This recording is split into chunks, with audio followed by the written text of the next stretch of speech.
Əgər hər şeyi Allah yaradıbsa, bəs Allahı kim yaradıb? Bu sualın yaranmasına səbəb ateizmin materialist düşüncəsidir. Ateistlər hər şeyi maddi düşündüklərinə görə materiyadan kənar heç nə izah edə bilmirlər.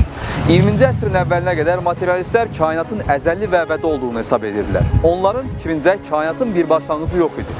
Deməli, kainatı yaradan da yox idi. Amma dövrün görkəmli alimləri apardıqları nəzəri və praktiki müşahidələrlə kainatın yoxdan yaradıldığını kəşf etdilər. Yəni, kainat sonsuz değildi və onun bir başlanğıcı var idi.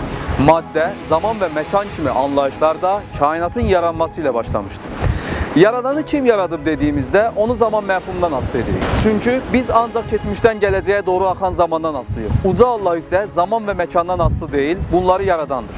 Biz səbəb-nəticə əlaqəsindən asılı bir kainatda yaşayırıq. Yəni, günəş olmasa kölgə əmələ gəlməz.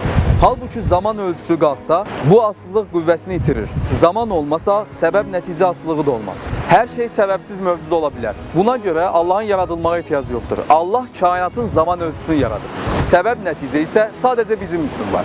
Zamanı, bununla da səbəb-nəticəni yaradan üçün səbəb-nəticədən asılılıq mümkün deyil.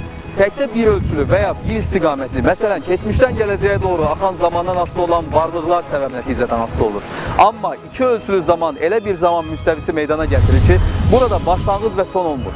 Keçmişdən gələcəyə doğru bir tərəfli istiqamət məhdudiyyəti də olmur. Ən az iki ölçülü zamanda mövcud olan varlıq, başlanğıcı olmayan zamanda istənilən istiqamətə hərəkət edə bilər. Çünki zaman müstəvisinin başlanğıcı yoxdur. Bu mülahizə də bizi yaradanın yaradılmağa ehtiyacı olmadığı nəticəsinə gətirib çıxarır.